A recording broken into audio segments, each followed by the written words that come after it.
In space, no one can hear you scream, and it's a good thing too, because this movie is making me want to scream until I die. Hello, loyal viewers. Nick Eling here.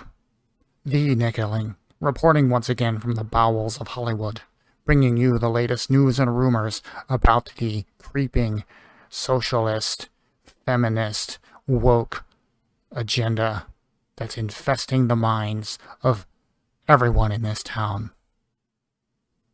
Now today, we're going to talk about this movie right here. Alien. Came out this year, 1979, directed by Ridley Scott.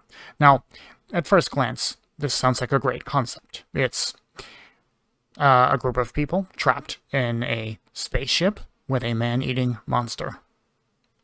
Sounds like a great adventure space movie, and also a haunted house movie, kind of a neat little hybrid there. And the main character is this person. Ripley, played by Sigourney Weaver. Now, at first it's a little unclear that this is the main character. She kind of just emerges from the script rather than being the one in charge the whole time. So it's a little bit less offensive than what we got with Star Wars in 1977. With the character of Princess Leia, who completely subverted expectations and undermined the time-honored and beloved trope of the damsel in distress and the princess in space opera. That was just such a slap in the face to true fans that I was worried that science fiction Hollywood movies were just done for at least a generation, and this film is not inspiring confidence. Now, like I said, this is a little bit less offensive because it's a different scenario. It's not really a space adventure movie. It's more of a haunted house film, like I said. And, you know, women can survive haunted houses, I guess. It's conceivable.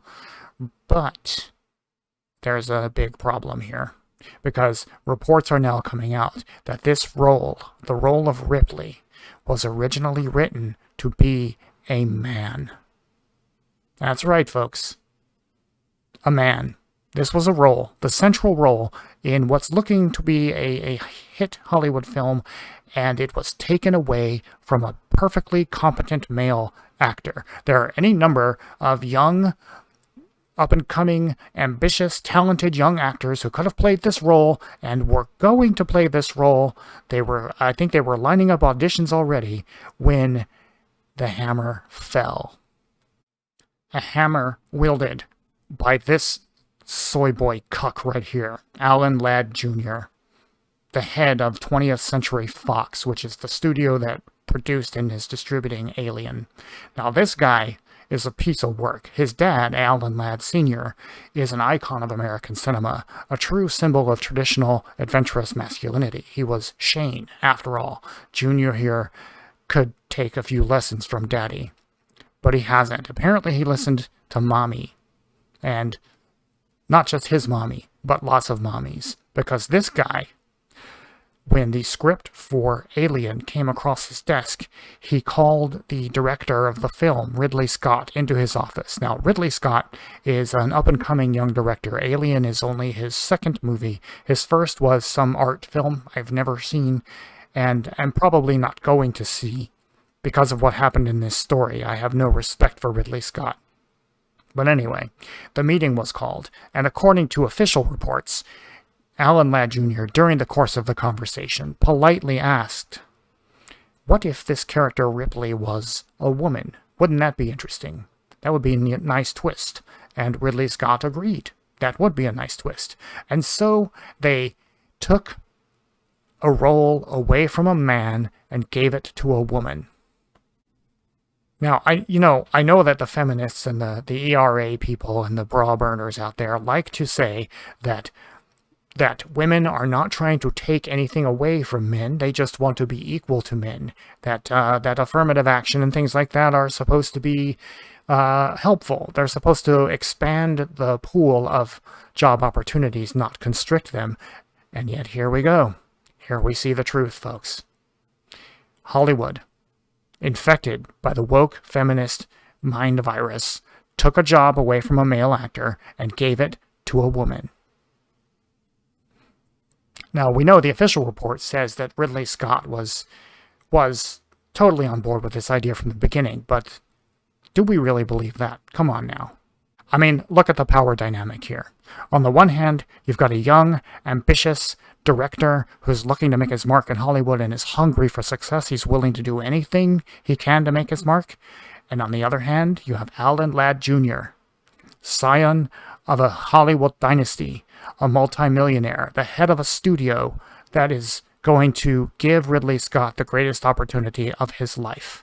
And the studio executive says, you make this role for a woman or you don't get the shot.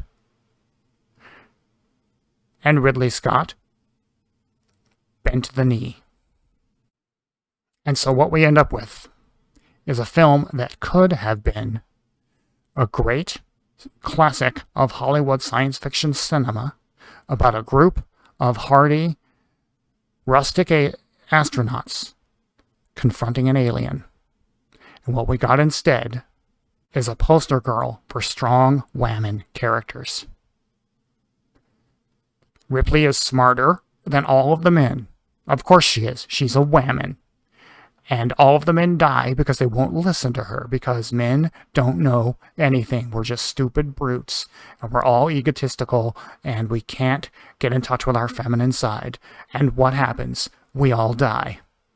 And the only survivors are the smart women and their cats. But what do I know, right? You know what they call me. A chud. A caveman. Sexist. Racist. You know the drill. I just want traditional storytelling. That's all. I don't think that's too much to ask. That's what the fans want. But instead, we're getting these kinds of shenanigans shoved down our throats. I just heard that Star Wars is getting a sequel next year, 1980. I can't wait to see what kind of propaganda they put into that thing, but we'll have to wait together. So I'll see you when I see you. If you like this kind of content, be sure to like and subscribe.